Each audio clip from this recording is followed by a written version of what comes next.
Welcome to Acumen Analysis, the show where we discuss the economic, market and political decisions that are impacting you and your business. Welcome to Acumen Scotland and Acumen Analysis, episode 4 of our Scottish series. And in this episode, I'm joined by Stuart Thomson, and we are going to discuss Scottish politics and economics. Feels quite an appropriate subject in the year of an election upcoming. I guess an opening question I might have is Scotland really different economically compared to the wider UK? Yes, I think it is. I think you have to look and see in many ways it's with the Scottish Parliament, which is just along the road there at the bottom of the hill of the castle. It's got its own laws, its own way of doing things. There's a slightly different culture. I think we're all still British. So I don't think you've got massive changes, but it is slightly different. But there's also a huge number of people who are employed by the public sector, much smaller private sector in Scotland than there is in the rest of the UK. And I think that does drive a big change in how you see an economy. Perfect. And what impact do you think that high percentage of public sector workers has on? Well, I think it's a drag on growth. You need private capital to grow. And if your private money is really that growth capital is really stuck in the state sector paying wages, it's not available to invest for growth, for entrepreneurs. So I think what you're seeing is the public sector crowding out the private sector. Here, I think that Milton Keynes said that when the economy does really well, you want to shrink the state sector. When the economy is struggling, you want to grow the state sector to compensate. And I think Scotland's managed to just keep a larger state sector just generally. And it's my view, and I know this will be a contrarian view, particularly amongst the Scots, but it's a drag on growth. Absolutely. Do you think there's an element of a potentially ageing population in Scotland as well that might be contributing to that factor as well? Well, most of the Western world has got an ageing population. As a country becomes wealthier, then the birth rate falls, and therefore you end up with a greater proportion of people in the higher ages. I mean, Japan's the classic example, but yeah, I think it's a phenomenon around the world. I think on the positive side is what we're saying is Scotland has got more prosperous and better education, better prosperity, whatever it is, people have decided to have less children. Absolutely. And that's meant a resulting of an aging population, and therefore to finance that aging population, those people that are no longer economically active down to age, you have a small private sector funding it and the state sector processing it. And do you think that plays into the factor of why Scotland perhaps has a slightly different income tax system to the rest of the UK? Well, if I can be a cynic, I think the Scottish National Party is very keen to present itself as different to Westminster for political reasons. I think we all know why. It wants independence and it doesn't want to be seen to agree with Westminster. So in a number of areas, it chooses to be different, and they're tinkering with it just to be seen to be different, to say Scotland is different. Scotland needs to be independent and in control of its own finances so it can make the right decisions. I think it's political posturing. I think it's overly complex. Don't believe it raises enough money. And fundamentally, it's for political gain. Yeah, I would tend to agree. I think that was going to be my next question is, do you think it genuinely generates additional income, or do you think people perhaps behave differently or choose to work elsewhere within the UK as a result? I mean, there is no doubt that people change their behaviour according to tax, right? I think in this case, it's a sufficiently small amount of money that I think those that are caught probably will not change their entire lifestyle. If you lived just north of the border, maybe you would buy a house just south of the border. But generally speaking, I don't think people make those judgment calls over small amounts of money. So I don't see someone from Glasgow or Edinburgh relocating to the north of England or London or Northern Ireland, wherever, just to avoid a few, the additional tax that they've got to suffer. I don't see that happening. No, I tend to agree. I think it would be quite a drastic decision to make that over a small amount. But I guess as you become a higher earner here, the difference becomes larger. And do you see that potentially as a blocker to people feeling that perhaps if they're highly successful, they're going to be overly penalised. And is that a risk for entrepreneurialism and that private sector growing? Well, any tax that you apply is going to have a risk that it's a drag on growth. And that's what it does. It takes away from success and risk capital to provide it to those that don't have, whether that's to lay the roads for everyone or whether that's to give it to someone who's, needs, specific support. And, in a country that believes in social values, that's not a problem. It's the scale of it that becomes the issue. And at some point, it goes too far and becomes a barrier to speculation and to growth. And I don't think the additional tax rate probably does that. I still think people are getting enough. The question is that baseline too much, not the little small increase that's there? I think that's a very valid point. And I think there's probably a difficult question here, but if you were John Swinney, how would you encourage investment into Scotland, and what do you think would drive growth in that private sector? Sorry. Just trying to get a debate going. I think that's a really interesting question. Let's go back a little step. I mean, Scotland is quite an expensive country to run. And I'm not talking about whether this is an SNP government or not. I don't mean it that way. I mean, it's a large landmass with mountains in the middle and lots of islands and the population all over the place. So you need to support people on the islands as much as you do in the Central Belt. That is expensive. I think it was Tony Blair that said broadband for all, until he realised, I think the cost that was quoted was 30 million to get some house in Scotland to a broadband. So all was redefined as 97%. And I think that's an example. Scotland needs to work out how can it support a more expensive country to run and manage in a way that is an inclusive country than maybe other countries. So there is a challenge there, and whether that should be led by the state or whether it should be led by the private sector will always be one that's up for debate. My own view is we should be shrinking the public sector as much as possible and trying to generate risk capital so that people can speculate to grow jobs. The tax system in the UK, and this is not just the income tax rates and the bans, this is the whole UK system, is very much geared towards is an investment or a trading business. But you can be a trading business without employing many people. The key thing we need as a country is to develop intellectual property where we can rely on what we have done to generate income and wealth or to employ people. Now, in terms of the employment, a trading business doesn't necessarily mean a lot of employment. What we need to do is give the tax breaks for employment. So I would be freeing up, tightening the rules around the definition of trading to basically say employment heavy. Has to have a minimum number of employees paying a minimum amount of wages and taxes in order to maybe generate business asset disposal relief. But I'd also try and say you can get a capital gains exemption if you create a business that meets those criteria. So if you have a business and say you work for 10 years employing 50 staff, I don't think you should pay tax on you when you exit. We can make a condition just to keep the left happy of the political agenda. We could say that they have to, the money has to be kept in the UK or in Scotland, where it has to be reinvested. So again, fueling that growth.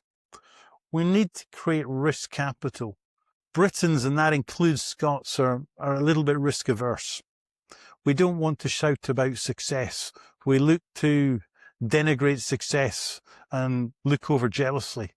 What we need, we need to sit there, celebrate it, give our children something to aspire to. And that means we've got to create those speculative opportunities to create. There's a huge amount of talent here.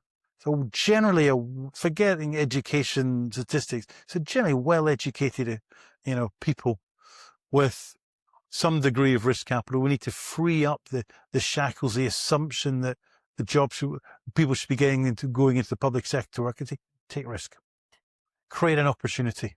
Let's see what happens. Yeah, I think you're exactly right. And I think if you look through history for Scotland as a relatively small nation in the grand scheme of the world, you look at some of the great inventions that have come out of Scotland. And for me, it's about how do we bring more of that entrepreneurial spirit back and incentivize people that want to grow their business in this country. I think it's vital, and that probably expands to the whole of the UK. To be honest, how do we make it a more investable nation?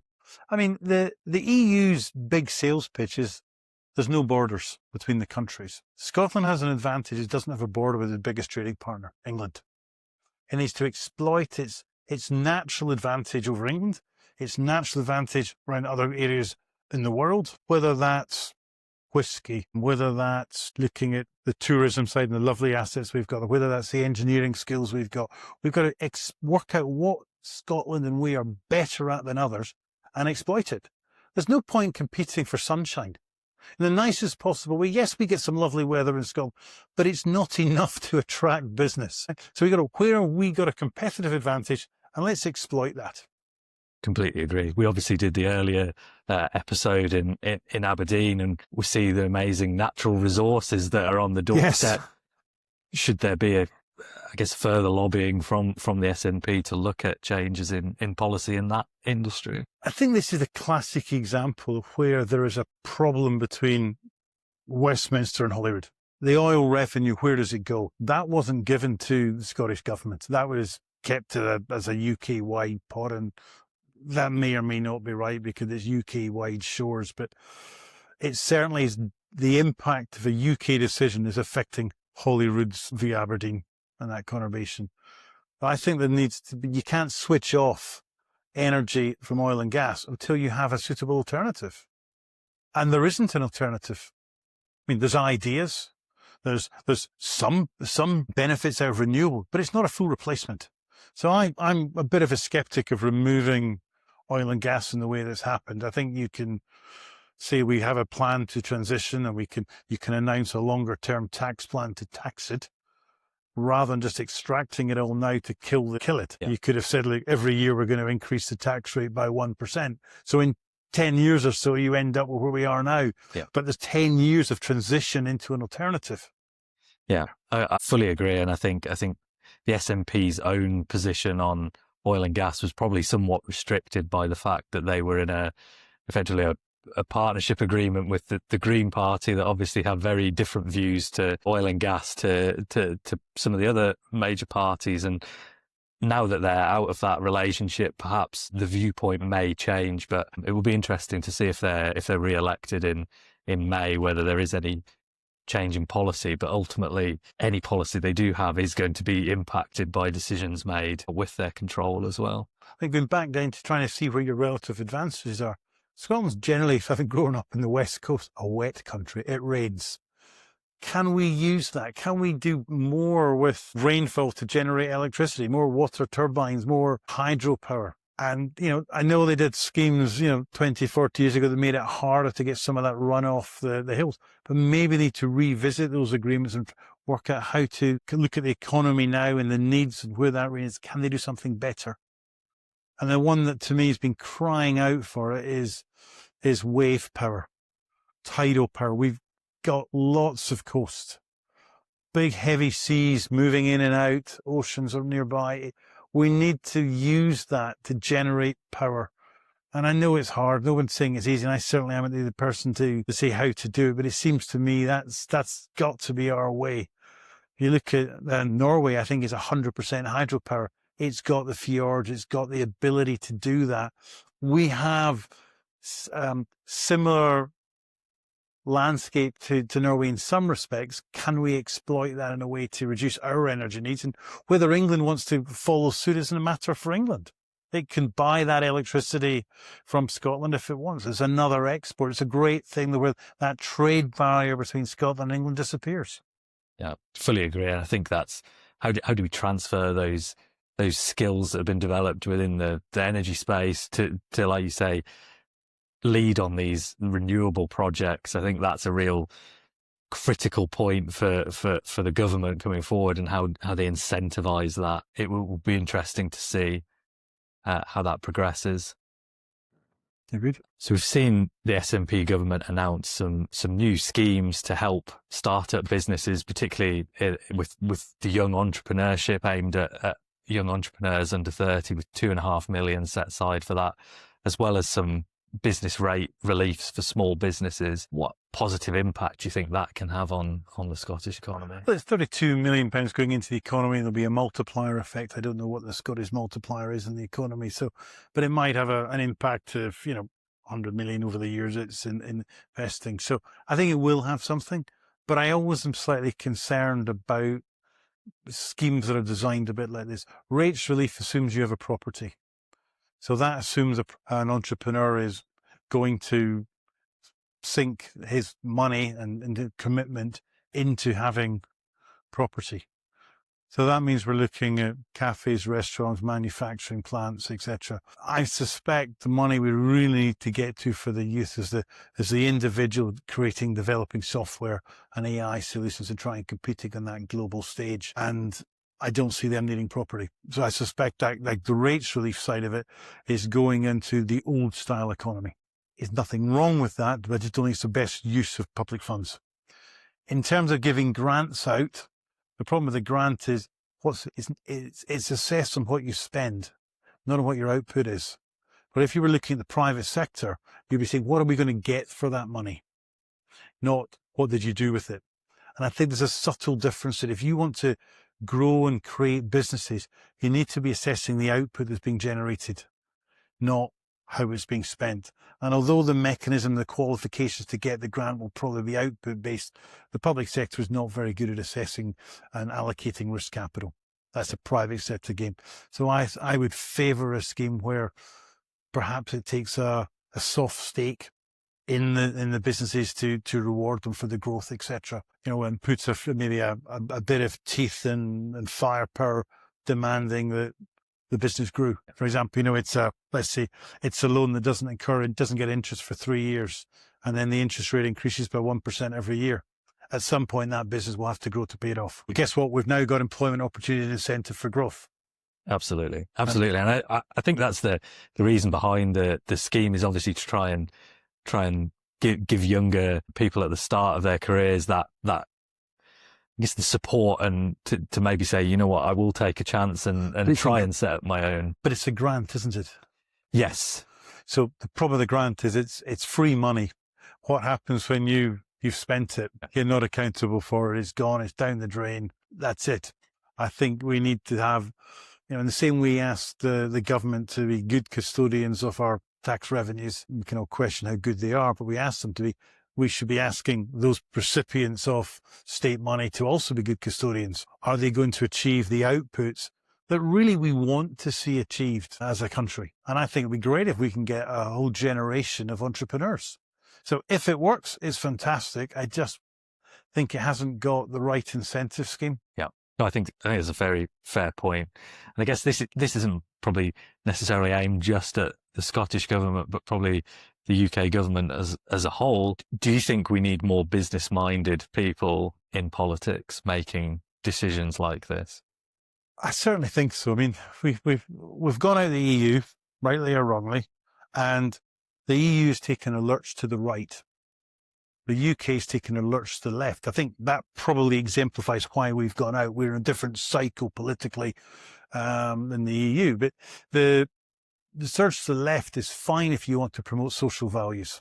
Let's be absolutely clear. A left-wing philosophy will create social values at the expense of growth. Right-wing philosophy will create growth at the expense of social values.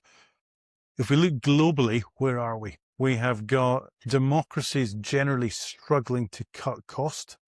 Politicians like to open schools, kiss babies, etc. So they want to spend money. They don't want to cut costs and have the difficult conversations. So they're struggling. We've got the countries that probably don't have the social protections that we believe in as Scotsmen and British citizens and Europeans. Like America doesn't have, no one not to the great unemployment benefit, for example. Healthcare is expensive. In the UK, we get it for free. We don't really think about it, but it costs. China's got its issue in how it values the uneconomic.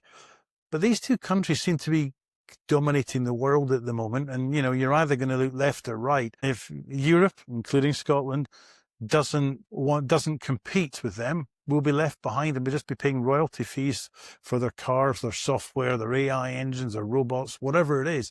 We won't be producing anything. So Scotland's got to work out how does it find its place in society.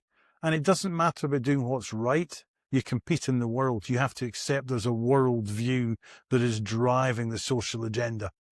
And we've got to work out how we manage to get the state costs of Scotland down so that we can be competitive.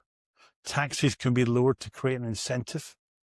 Scotland's got a great opportunity that it's control of the income tax rates, but it needs to be able to use it not to become uncompetitive, use it to become competitive. So I think there's some challenges there. I think so. And I think that comes back to the point on some of the decisions that have been made.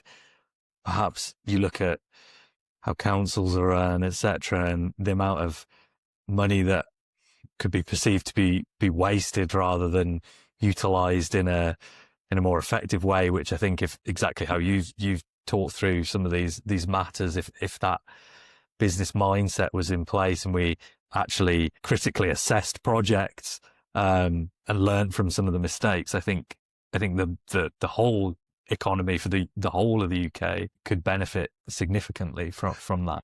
You go into politics to help people. But unfortunately, if you're in business, you have to make difficult decisions. You don't get that holiday. You don't get that pay rise. You don't get that promotion. I'm sorry, you're not good enough. I've got to give you some negative here. Whatever. You have to be able to do that a lot, as well as you can rewarding the right people for good behavior, good performance. And the state doesn't seem to do that very well. Yeah. So I think there's a challenge. And then the other aspect is I think the rules of the game are wrong. If we look at HS2 in England, so this is the big railway from London all the way up to the north of England. And, we can argue it's a huge waste of money. But they're building the Birmingham to London, but because it made sense. And it's going to shave, a few minutes off the journey, which apparently in 20 years' time is really important. Basically what we're seeing is the value of connecting to London was driving the project. Now, I think there's a problem in the UK, it's London, or England particularly, is London-centric. But forgetting that problem, if London is the bit that drives value, then immediately you've connected up to London, the rest of the project doesn't make sense. So what they needed to do is connect the north first and then gradually move it down to London. And by that point, we'd already have a railway. It wouldn't take 40 years because we'd have done the bit where it's easier to buy the land in the north, it's cheaper, we could have afforded that, and rather than buying out the expensive land in the south only to scrap it, we'd have longer to negotiate and plan that bit in the south. So governments aren't really thinking through how they manage assets on the long term. They're doing their short-term gains because that gives them a political statement. They're only in for 5 years. They've got to make their judgment call of how they can deliver to get re-elected. And you contrast that with China, where I think Xi Jinping's in for a long time, and he can make long-term decisions. We elect a populist government. China elects somebody on merit. Now, we can argue elect because they don't really have elections, but he goes to top school, has to be top of his class, gets a village, succeeds that, gets a town, succeeds that, gets a city, succeeds, gets a province, succeeds, gets a state, becomes national, succeeds. There's an element of promotion that you would see in a commercial business to get him to where he is. We elect the populist. Do populists know how to run a country? They know what the public want because that's what makes them popular, but they don't know how to do it. And I think we've got some challenges there. So when you say, should we have more practical skills and business skills in politics? Absolutely. I don't think we only want that. We still need to have social values and people that look after societies, those that are disadvantaged. But at the moment, we have a system run by lawyers who identify risk and problems. We need more of the engineers who are identifying solutions, the business people who know how to understand and appraise risk, as much as we need those that are going to help those who are struggling in life. We need that balance. We don't have it at the moment. No, I think you're exactly right. I think there's a real place for business to have a seat alongside politicians in key discussions and policy decisions. I think it needs that. So you often see the government say, we'll come up with a partnership with the private sector. That doesn't work either. You get a degree of regulation, which is a drag on the private sector, but the reward, of course, was a project and profit. So maybe the trade-off is acceptable. But ultimately, this is a public sector controlled entity. It sets the rules of the game, and you have to play by those rules. What we want is complete entrepreneurship. All we want to do is probably have some sort of make sure people adhere to the law, and and so that it's a fair game for everyone. So I don't think this PPP idea is particularly helpful. And this is from somebody who's worked in it for a number of years. No, it is challenging for all. And like you say, the short-term nature of politician terms mean they try to make popular decisions, but perhaps they're not making the right decisions as a result. And like you say, those difficult calls are not being made at the right time, which is having the negative impact on what we're seeing in the economy, which is a very stagnant economy with very limited growth. But you look at the pay of politicians in the UK, and there are always going to be some that say they're overpaid, they're well paid, etc. But if you compare it to the private sector, they're not paid particularly well. And if you look at John Sweeney running a very large budget and put that size of budget into the private sector, what would the chief executive earn? Multiples of what he would be earning. We could argue that whether the private sector chap is worth that, but the market forces decide that. We are frightened of paying John Sweeney more money, and his ilk, not just him, it's not about him, but that role more money, and because the optics might be bad. But if we paid more, would we get better? And also what we need is, it's not just more business people, more engineers, more solutions providers. We need better caliber people in government, making decisions, coming up with ideas, getting things to happen. I'm in my early 50s, and I look at how many politicians have changed the country. And there aren't many. So politicians are just tinkering with views, talking about radical change and improvements, and nothing really happens for their citizens. You want somebody to be elected because you want them to do change, but they can't affect it. Why not? You wouldn't be if they were in business, they would be out. You've got your strategy plan to deliver, you have to deliver it. Our politicians aren't able to do it. There needs to be change. More pay, different set of skills, remove it away from the legal heavy and politics graduates, and look at people that provide solutions, whether that's private sector, whether that's risk takers of capital and entrepreneurs, and whether that's, academics who've come up with theoretical ideas, their ideas and potential solutions. At the moment, what have we got? Politics graduates who argue whether it should be left or right in terms of political philosophy, and we have a legal backbone to our politicians. Neither are good at driving change. Absolutely. From your perspective, we obviously work in a regulated sector, doing audits. As part of that, if something were to go wrong in one of our audits, we would perform a root cause analysis assessment to see what went wrong and put implementations in place to do that.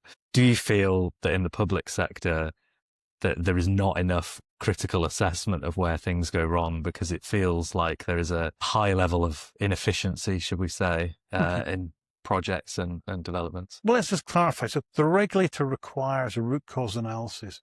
But when you're in the private sector and something goes wrong, you're probably saying, what in the hell went wrong? Yeah. And you're doing an analysis anyway.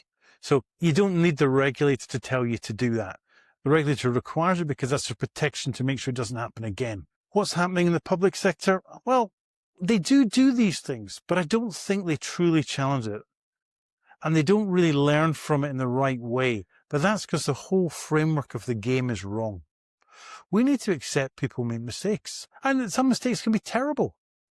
But we all make mistakes. We are flawed human beings. We make mistakes. We have to forgive, we have to learn, and we have to move on. Politics, they're not allowed to make a mistake. So it's deny they said that, oh, you've misinterpreted that, I wasn't the one who made the decision, oh, I got a report backing it, I didn't make the decision. That's a bureaucrat. That's an administrator. We need people to stand up and say, I made this decision. It turned out wrong. I'm very sorry, electorate, but I did it for the right reasons. And so therefore, when we sit there and look back and say, what went wrong? We're looking at, did they box tick properly? Had they got the right report? Had they done this? That's not the question. The question is, did they take the right decision around risk? Nobody gets it right all the time. They made a decision. And I think we're assessing the bureaucracy administration of what went wrong, rather than the thing of, did we make the right decision? So the whole ethos of our feedback loop is wrong. It's about bureaucratic feedback loop. It's box ticking. Yeah. I guess that feeds into the amount of specialist roles in government. Do you feel that there are not enough specialist skills? Because you can have an individual one day can be the finance secretary, and 3 weeks later they're perhaps the housing secretary. Do you think that causes challenges in terms of the lack of specialist skills? Undoubtedly it does. But if you look at the people who are running the largest companies in the UK, they're not going to, they will maybe be several boards. Yeah. They're not going to be specialists in every single one of those. They are able to understand risk, reward, and push and challenge and probe and get the best out of a team. Now that's what you're looking for your ministers to do. They've got a team, a portfolio they're looking after. They need to get those civil servants to give them the right information to allow them to make judgment calls. What I think is happening is a feeling on both fronts. One, I don't think the minister wants to really make many judgment calls. They're looking to hide behind some evidence somewhere all the time. And I think the civil servants are looking for no change. So you've got this sclerosis coming from the public sector, which is why we always say the public sector doesn't facilitate growth. That's the reason why the public sector can't facilitate growth, but it just doesn't. And I think it's because people are frightened to make decisions. The framework of forgiveness for making the wrong decision just isn't there. Whether that's newspapers and journalists, whether that's the electorate in an election, whatever it is, we don't forgive. And let's say we should. We shouldn't be interested in what John Sweeney did yesterday, because I'm voting today for tomorrow. I want to know what he's going to do tomorrow, not what he did yesterday. Yes, I can argue whether he's competent based on yesterday, but I'm interested in what he does tomorrow. And we don't forgive, and we remember. So politicians say, I better not make that decision.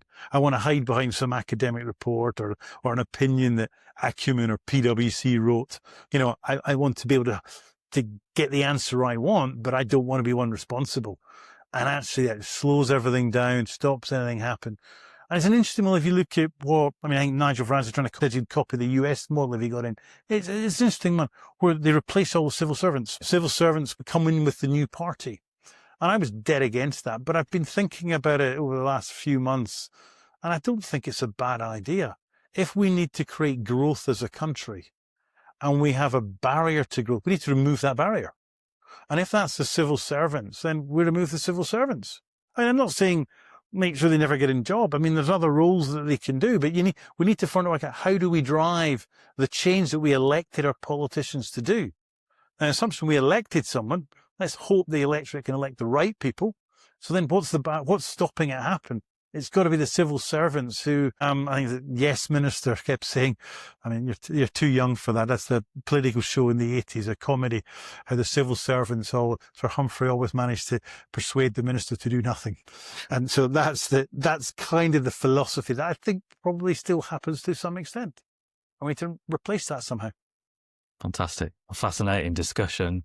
Finally, I'm going to ask you to look into your crystal ball and make a prediction as to how you think the May election will go. And if SNP do stay in power, what do you think that means for the prospects of a potential Indy Ref 2? Well, okay, so let's look. I think the SNP, I can't really see them losing, okay? I think they're only likely to lose to Labour, and Labour are so far away from it. That's it. So then we're looking, what are the competitors? The Greens don't buy it. Despite their new impetus, I don't buy it. Conservatives, not really in Scotland. I just don't see that. So your question is whether Farage is there. And I think there's no doubt Farage will be the threat, okay? But I just think there'll be a last minute pushback against that. So I think that you'll see SNP coming in, not maybe the big majority, but they'll probably be there. What will change though, I think is nothing. I don't think it's a mandate for Indy Ref 2. I think fundamentally there are some statistics which indicate that maybe the Scottish people want to be independent.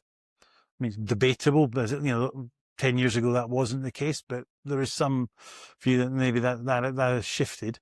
So if you were the Prime Minister of Great Britain, do you want to be the Prime Minister who broke up the Union?